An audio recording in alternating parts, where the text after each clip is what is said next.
Hey all of you, welcome back to an academy. Let's crack CLAT PG. This is Manjari Singh, your CLAT PG educator. So चाहे बात हो CLAT PG की या फिर ALET PG की या फिर CUET PG LLM की प्रिपरेशन की, हर एक लर्नर के सामने एक सवाल खड़ा हो जाता है। वो ये होता है कि हम किस एरिया में स्पेशलाइजेशन करें। जी हाँ, लॉ के किस एरिया में हमें स्पेशलाइजेशन करना चाहिए जब बात आती है LLM की। कुछ एरियाज ऐसे होते हैं जिसके बारे में सबको पता होता है, जैसे कॉन्स्टिट्यूशन हो गया, जैसे क्रिमिनल लॉ हो गया, जैसे कॉर्पोरेट हो गया। लेकिन आज की डेट में हम देख रहे हैं कि बहुत नए डायमेंशंस निकल कर आते हैं जो कहीं ना कहीं सारे स्टूडेंट जिनके बारे में अवेयर नहीं है। और कॉर्पोरेट की जब बात करते हैं तो कॉर्पोरेट में ही और काफी सारे डायमेंशंस ऐड हो जाते हैं और कई सारे ऐसे डायमेंशंस दिख भी रहे हैं जिसमें बहुत ज्यादा स्कोप है, लेकिन उसके बारे में स्टूडेंट्स को नॉलेज नहीं है। तो आज का वीडियो आपके लिए हेल्पफुल होने वाला है जब आप एलएलएम की प्रिपरेशन कर रहे हैं, नो मैटर आप कौन से एग्जाम के लिए प्रिपेयर कर रहे हो। अगर if you are aspiring for LLM तो इन दैट केस आपको ये वीडियो जरूर देखना चाहिए, जिससे कि आपको ऑप्शंस पता चलेंगे कि आप कौन सी फील्ड में स्पेशलाइजेशन कर सकते हो और उससे आगे आने वाली लाइफ में आपके क्या फायदा होने वाला है। तो मेक श्योर आप वीडियो को लास्ट तक जरूर देखिएगा। तो सबसे पहले मैं बात करती हूँ जो मोस्ट कॉमन एरिया है, जो हम सबको पता होता है, that is constitutional and administrative law. इसमें स्कोप क्या है? तो बहुत लोगों को कम स्कोप नजर आता है कॉन्स्टिट्यूशन में, लेकिन देखो सबसे पहले तो अगर मैं आपको बताऊं तो कॉन्स्टिट्यूशन में स्कोप ये है कि आपको लॉ समझ आ जाता है। कॉन्स्टिट्यूशन एक ऐसा पेपर है कि इसको पढ़ने के बाद कहीं ना कहीं आप सारे सब्जेक्ट से कनेक्ट कर पाते हो, तो एक बेसिक अंडरस्टैंडिंग आपकी हो जाती है सारे लॉज को लेके। ये तो एक आपका फायदा होने वाला है। लेकिन अब अगर मैं स्कोप वाइज बात करूं, करियर वाइज स्कोप की बात करूं, तो क्या है?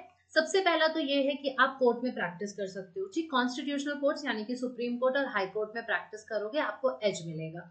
दूसरा, आप लीगल एडवाइजर बन सकते हो जब हम पब्लिक और प्राइवेट सेक्टर्स की बात करते हैं। जैसा कि मैंने कहा, कॉन्स्टिट्यूशन और एडमिनिस्ट्रेटिव लॉ पढ़ने से आपको एक बेसिक अंडरस्टैंडिंग होती है, तो उस वजह से आपके लिए ये रोल भी सुटेबल होगा। रिसर्च और एकेडमिक एरिया के लिए वेरी इंपॉर्टेंट, ये एरिया ऐसा होता है जो रिसर्चर्स के लिए बहुत हेल्पफुल होता है, क्योंकि हर जगह कॉन्स्टिट्यूशन है ही, बिना कॉन्स्टिट्यूशन के सारा का सारा जो लॉज है वो सब अधूरे हैं। तो रिसर्च और एकेडमिक एरिया करियर में भी आपके लिए बहुत हेल्पफुल है। और पब्लिक पॉलिसी और गवर्नेंस में आपको बहुत सारी अपॉर्चुनिटीज मिलती हैं। जी हाँ, जो मिनिस्ट्री लेवल पे हम देखते हैं, जहाँ पे पब्लिक पॉलिसी होती है, पॉलिसी मेकिंग की हम बात करते हैं, वहां पे ये लॉ आपको बहुत इंपॉर्टेंट मतलब आपको ये लॉ हेल्प करेगा। साथ ही साथ जैसे आपने एलएलएम मान लीजिए कॉन्स्टिट्यूशन में कर लिया, तो आगे चल के आप पीएचडी लॉ में तो कर ही सकते हो, लेकिन अगर आप चाहो तो पब्लिक पॉलिसी में भी पीएचडी कर सकते हो। उससे कहीं ना कहीं आपके लिए हेल्पफुल रहेगा ये वाला एरिया काफी ज्यादा।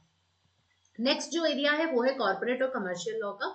तो यहाँ पे तो बहुत ज्यादा स्कोप आज की डेट में दिखता है, क्योंकि यहाँ पे आपके पास फर्म्स वगैरह के ऑप्शन आ जाते हैं, प्रैक्टिस तो आपके पास है ही, और साथ ही साथ आप जो है एकेडमिक्स में देखो, एकेडमिक्स में तो सबका करियर बनेगा, ठीक है, क्योंकि जहाँ पे भी ये एरियाज आपके हैं, ये तो बेसिक एरियाज है अभी जो मैं बता रही हूँ, तो इसको लेके तो ये है कि एकेडमिक्स में तो सबका करियर है, लेकिन उसके अलावा कितने ऑप्शंस है उस पर ध्यान देने की जरूरत है। तो कॉर्पोरेट लीगल एडवाइजरी आपका स्कोप है मल्टीनेशनल कंपनीज और स्टार्टअप्स में। देन आप merger acquisition, securities law, regulatory compliance में आपकी पोजीशन आप एक ऑक्यूपाई कर सकते हैं। एंड आपको कॉर्पोरेट लिटिगेशन में बहुत मौका मिलेगा, आर्बिट्रेशन में आपको बहुत मौका मिलेगा अगर आपको कॉर्पोरेट और कमर्शियल लॉ आता है, and in house counsel roles के लिए भी आप सुटेबल रहेंगे। Criminal law and criminal justice की अगर बात करें थर्ड, तो यहाँ पे आप क्रिमिनल लॉ के बहुत बड़े प्रैक्टिशनर बन सकते हैं ट्रायल कोर्ट्स और एपलेट कोर्ट्स में। देन आपको पुलिस डिपार्टमेंट में कोई रोल मिल सकता है, इन्वेस्टिगेटिव एजेंसीज आप ज्वाइन कर सकते हैं, एनजीओज को ज्वाइन कर सकते हैं। एकेडमिक्स जैसा कि मैंने कहा हमेशा इंपॉर्टेंट है, रिसर्च पोजीशंस आपकी जो क्रिमिनल जूरिस्प्रूडेंस में फोकस कर रही हो, एंड अपॉर्चुनिटीज जो आपकी इंटरनेशनल क्रिमिनल लॉ, जी हाँ, आईसीसी या यूनाइटेड नेशंस, इन सब में भी आपको मौका मिल सकता है अगर कोई पोजीशन वहां पे निकलती है। अगर मैं आईपीआर की बात करूं, इंटेलेक्चुअल प्रॉपर्टी लॉ, तो ये कॉर्पोरेट का एक अलग सा पार्ट है जो कि स्पेसिफिकली आपका इंटेलेक्चुअल प्रॉपर्टी राइट्स पे फोकस करता है। तो यहाँ का स्कोप अगर देखें तो अगेन आप पेटेंट, कॉपीराइट, ट्रेडमार्क, डिजाइन, इन सब में डील कर सकते हैं लीगल एडवाइजर का रोल प्ले करके। फिर आप in house council position hold कर सकते हो टेक्नोलॉजी में, एंटरटेनमेंट में या फार्मास्यूटिकल इंडस्ट्रीज में, बिकॉज यहाँ सब पे हम पेटेंट डिजाइन की बात करते हैं, तो कहीं ना कहीं आपका यहाँ पे रोल बहुत इंपॉर्टेंट हो जाएगा अगर आप यहाँ पे एंटर करते हो। लिटिगेशन और डिस्प्यूट रेजोल्यूशन हमेशा आपके पास ओपन रहेगा जब आप आईपी लॉ की बात करोगे। And IP strategy and policy making, again policy making की जब बात होगी तो यहाँ पे अपॉर्चुनिटीज आपको बहुत बेहतर मिल सकती है। ह्यूमन राइट्स लॉ, ये भी एक ऐसी हमारी फील्ड है जिसपे काफी सारी यूनिवर्सिटीज अभी करवा रही हैं स्पेशलाइजेशन। तो अगर आप इस पे काम करते हैं तो आपको इंटरनेशनल लेवल पे काफी स्कोप मिलेगा। जैसे कि आप international organisations like UN, amnesty international, NGOs के साथ आप काम कर सकते हो। देन पॉलिसी एडवोकेसी, देन आप गवर्नमेंट के लिए लेजिस्लेशन ड्राफ्ट कर सकते हैं। आप थिंक टैंक्स में रिसर्चर के तौर पे काम कर सकते हैं। एकेडमिक इंस्टीट्यूशंस में आप रिसर्चर के तौर पे काम कर सकते हो और ह्यूमन राइट्स वायलेशन पे फोकस करते हुए आप लीगल प्रैक्टिस कर सकते हैं। इंटरनेशनल लॉ की अगर हम बात करें तो इंटरनेशनल ऑर्गेनाइजेशंस में जो करियर है लाइक यूएन, डब्ल्यूटीओ और आईसीसी, ठीक है, यहाँ पे आपका करियर बन सकता है। लीगल एडवाइजरी रोल आपका इंटरनेशनल ट्रेड में, इन्वेस्टमेंट में और आर्बिट्रेशन में हो सकता है। Research and teaching position, international legal studies, then diplomatic and foreign service role, ये सब भी आपके लिए स्कोप खुल जाता है। इन्वायरमेंटल लॉ आज का बहुत इंपॉर्टेंट एरिया है। ज्यादातर काम इन्वायरमेंट पे हो रहा है क्योंकि आगे के समय में या आज के समय में भी हम देख रहे हैं इन्वायरमेंट रिलेटेड बहुत सारे इश्यूज हैं जो हम डील करते हैं। आगे के समय में इन्वायरमेंट एक बहुत बड़ा इशू रहेगा जिसपे कहीं ना कहीं आपको काम करना जरूरी है। ठीक है, एनवायरमेंट के प्रोटेक्शन की बात जब हम करते हैं तो इन्वायरमेंटल लॉ में अगर आप करते हो तो आपका एक बेटर स्कोप यहाँ पे देखने को मिलेगा, जहाँ पे इन्वायरमेंटल पॉलिसी में आप एक एडवाइजरी रोल का एडवाइजरी रोल मतलब आपका रह सकता है। साथ ही साथ कॉर्पोरेट या गवर्नमेंट के साथ आप काम कर सकते हैं क्योंकि मिनिस्ट्री ऑफ एनवायरमेंट, फॉरेस्ट, इन सब के साथ आप काम कर सकते हो। देन लिटिगेशन आप कर सकते हो जिसमें आप सिर्फ एनवायरमेंटल प्रोटेक्शन पे फोकस करो, पब्लिक इंटरेस्ट वाले मैटर्स पे फोकस कर सकते हो, पीआईएल वगैरह वाले मैटर्स। आप इंटरनेशनल ऑर्गेनाइजेशंस के साथ काम करते हो जब क्लाइमेट चेंज की बात आती है और सस्टेनेबिलिटी की बात आती है। एंड देन एकेडमिया और रिसर्च में भी अपॉर्चुनिटीज आपको काफी हद तक मिलेंगी। टैक्सेशन लॉ की अगर हम बात करते हैं तो टैक्स प्लानिंग में आपका एडवाइजरी रोल हो सकता है। कंप्लायंस आपका इंडिविजुअल और बिजनेसेस में। देन टैक्सेशन ट्रिब्यूनल्स और कोर्ट्स हो गई, ठीक है, इसमें आप प्रैक्टिस कर सकते हो। In house tax counsel role multinational companies में और academic position in specialized tax law studies यहाँ पे आपका हो जाएगा। Arbitration and dispute resolution very very very important scope. अगर आपको कहीं पर भी एडीआर मिल रहा है तो डेफिनेटली आप गो फॉर इट, आप इसको जरूर ज्वाइन करें यहाँ पे, क्योंकि आगे आने वाला समय कहीं ना कहीं एडीआर पे बहुत ज्यादा डिपेंडेंट होने वाला है। मैक्सिमम केसेस कोशिश यही करी जाएगी कि एडीआर के थ्रू सॉल्व हो जाए। तो आप एक आर्बिट्रेटर का, मीडिएटर का रोल परफॉर्म कर सकते हो डोमेस्टिक और इंटरनेशनल डिस्प्यूट्स में। आप एडीआर फोरम्स में प्रैक्टिस कर सकते हो। यहाँ पे आप कमर्शियल आर्बिट्रेशन में आपको मौका मिलेगा, इन्वेस्टमेंट आर्बिट्रेशन होता है और मीडिएशन यहाँ पे आपको मौका मिलेगा। और एडीआर फोकस इंस्टीट्यूशंस होते हैं, यहाँ पे आप एडवाइजरी रोल कर सकते हैं। अगर आप इंटरनेशनल लेवल पे देखो, काफी सारे स्टूडेंट्स होते हैं जो बाहर फॉरेन से एलएलएम करके आते हैं, तो अगर आप बाहर का स्ट्रक्चर देखिए काम करने का तो वहां पे एडीआर पे बहुत फोकस किया जाता है, तो उनके साथ आप एसोसिएट होके भी काम कर सकते हो। लेबर एंड एम्प्लॉयमेंट लॉ, ये भी एक बहुत ही इंपॉर्टेंट सेक्टर है जिसमें आप कहीं ना कहीं वर्कर्स एंड इन सब के लिए काम कर सकते हो। तो इनके लिए क्योंकि ट्रिब्यूनल भी अलग से, लेबर कोर्ट भी बनी होती है, तो वहां पे भी आप काम कर सकते हो। जैसे कि इंडस्ट्रियल और रिलेशंस में आप एडवाइजरी रोल प्ले कर सकते हो, लीगल एडवाइजर बन सकते हो, ठीक है। And labour tribunal and court में आप प्रैक्टिस कर सकते हो। ट्रेड यूनियन, एनजीओ है, ह्यूमन रिसोर्स डिपार्टमेंट्स है, इन सब में you can hold a position. आपकी रिसर्च अपॉर्चुनिटीज हो सकती है कि किस तरीके से लेबर लॉ में रिफॉर्म लाया जाए और सोशल जस्टिस में रिफॉर्म किया जाए। फैमिली लॉ की बात करो तो फैमिली कोर्ट में हम प्रैक्टिस कर सकते हैं। इसमें मैट्रिमोनियल और कस्टडी केसेस को हैंडल करते हुए, फैमिली लॉ में तो बहुत सारे केसेस पेंडिंग होते हैं, आए दिन कितने केसेस आते हैं। फैमिली लॉ में आप आर्बिट्रेटर के रूप में भी प्रैक्टिस कर सकते हो। एडवाइजरी रोल आपका एनजीओ में होगा, ऑर्गेनाइजेशंस में जो कि फैमिली और जेंडर इश्यूज पे स्पेसिफिकली काम कर रही है। फिर अगेन रिसर्चर आप हो सकते हो जो पर्सनल लॉ पे काम करेगा।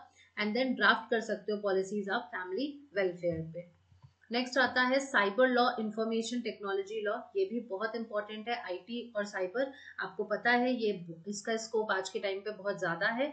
जहाँ पे हम साइबर सिक्योरिटी की, डेटा प्रोटेक्शन की, ई कॉमर्स की बात करते हैं तो वहां पे आप कहीं ना कहीं लीगल एडवाइजरी का रोल प्ले कर सकते हैं। Then litigation in cyber crime cases आप कर सकते हैं।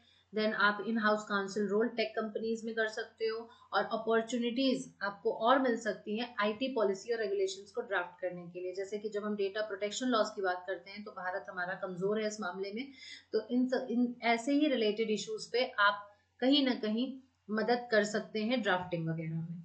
मैरी टाइम एंड एडमायरलिटी, ये बहुत कम सुनने में मिलता है। आपने राष्ट्रीय रक्षा यूनिवर्सिटी का नाम सुना होगा, ठीक है। सो अभी कुछ टाइम पहले मैंने इस पे वीडियो भी बनाई थी, लास्ट ईयर शायद, तो उन्होंने एलएलएम प्रोग्राम इसमें ओपन करा था। तो आप इसमें लॉ कर सकते हो, एलएलएम कर सकते हो। यहाँ पे शिपिंग और लॉजिस्टिक कंपनीज में आप लीगल एडवाइजर की पोजीशन होल्ड कर सकते हो।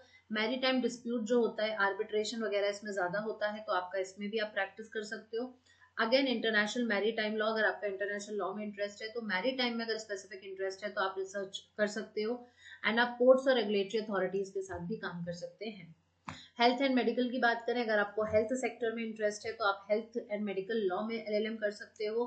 हेल्थ तो ऐसा ऑप्शन है जो कि कभी भी, मतलब कभी इसका तो नीचे आएगा ही नहीं, है ना, ये तो हमेशा सेक्टर ऊपर ही रहता है, क्योंकि हमारे पास आए दिन नई बीमारियां हैं, कितने सारे हेल्थ इश्यूज हैं, बहुत सारी चीजें हैं जो देखने को मिलती हैं।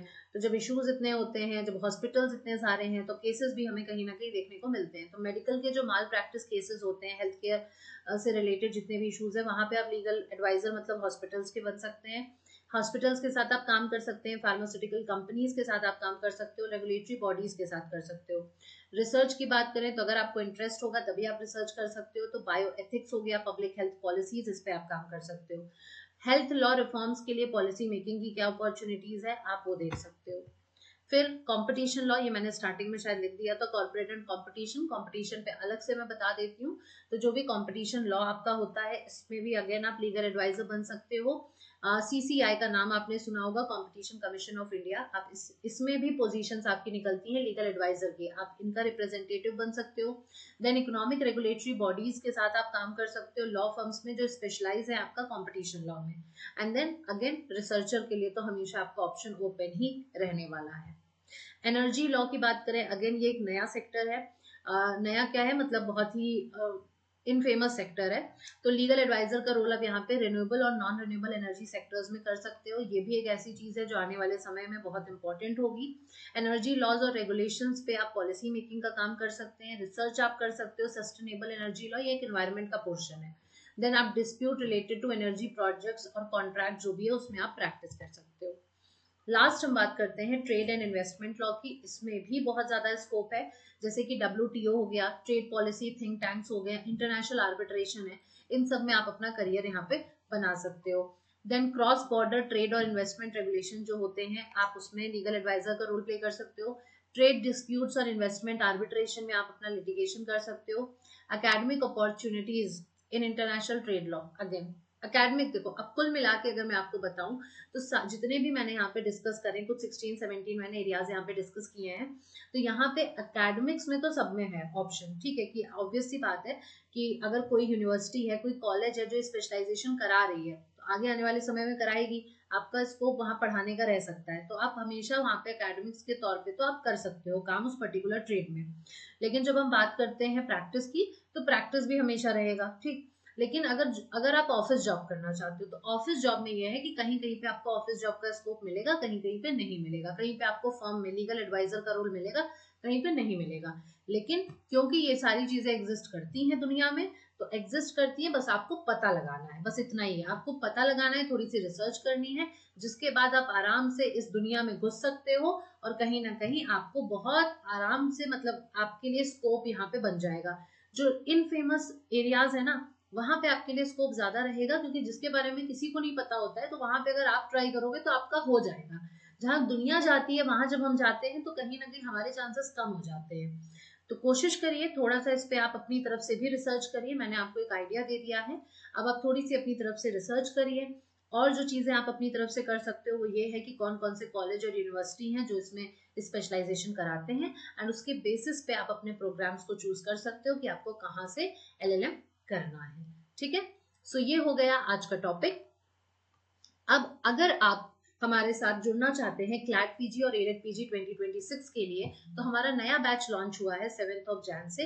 इस बैच को आप ज्वाइन कर सकते हो। यहाँ पे आपको 250 प्लस लाइव आवर्स मिलेंगे, 10 प्लस आपको मॉक टेस्ट मिलेंगे, करना क्या है, आपको एनरोल करना है और आपको कोड यूज करना है MSync 10। जी हाँ, ये कोड आप चाहे क्लैट और एलेट के लिए करें, और अगर आप CUET PG LLM की भी प्रिपरेशन करना चाहते हो, अभी आपके एग्जाम में कुछ 45 डेज बचे हुए हैं, 45 से 50 डेज मान लो, तो आप हमारे साथ जुड़ सकते हो, इस बैच को ज्वाइन कर सकते हो, अभी भी समय है, लास्ट टाइम चल रहा है। आप अगर हमारे साथ जुड़ोगे तो आपकी प्रिपरेशन बूस्ट होगी और you may gate selection in CUET PG LLM। 100+ live classes मिलेंगे आपको, in class doubt solving sessions मिलेंगे। क्लैट PG प्लस प्रोग्राम के बहुत सारे बेनिफिट्स होते हैं। यहाँ पे डेली लाइव क्लासेस दी जाती हैं, live test and quizzes provide करा जाता है, स्ट्रक्चर्ड कोर्स हम फॉलो करते हैं, इन क्लास PDF हम प्रोवाइड करते हैं डेली केस लॉस एनालिसिस का। ये रहा टेलीग्राम चैनल मेरा, अगर आपने इसको ज्वाइन नहीं किया तो आप इसको ज्वाइन कर लीजिए। आपको सारी अपडेट्स यूट्यूब सेशंस की इस पे मिलेंगी, साथ ही साथ अनअकैडमी के प्लेटफॉर्म पे मैं फ्री सेशन देती हूँ, उस फ्री सेशन का लिंक भी आपको इसी चैनल पे मिल जाएगा। तो CUET PG के लिए प्रिपरेशन करना चाहते हैं या क्लैट के लिए, एलेट के लिए, तो आप मेरे साथ अनअकैडमी पे भी जुड़ सकते हैं। उसके लिए आपको कोई कॉस्ट नहीं देनी है, फ्री ऑफ कॉस्ट आपको वो क्लासेस आप देख सकते हो। So that's it for today. I hope आपको सेशन पसंद आया होगा। अगर पसंद आया होगा तो लाइक जरूर करना, अपने फ्रेंड्स के साथ शेयर करना मत भूलना, क्योंकि ये बहुत ही फेमस क्वेश्चन चल रहा था स्टूडेंट्स के बीच में। दे आस्क्ड मी कि मैम इस पे वीडियो बना दीजिए, हमें नहीं समझ में आता है स्पेशलाइजेशन कौन कौन सी एग्जिस्ट कर रही है और क्या क्या स्कोप इसमें हो सकता है। सो बिकॉज ऑफ दैट मैंने ये वीडियो बनाया। तो शेयर जरूर करना अपने फ्रेंड्स के साथ, और अगर चैनल को सब्सक्राइब नहीं किया है तो फटाफट से पहले सब्सक्राइब कर लो, क्योंकि सारी अपडेट्स आपको इस चैनल पे मिलती रहेंगी। तो मिलते हैं नेक्स्ट वीडियो में और यूजफुल इन्फॉर्मेशन के साथ। तब तक के लिए bye bye, take care, thank you so much.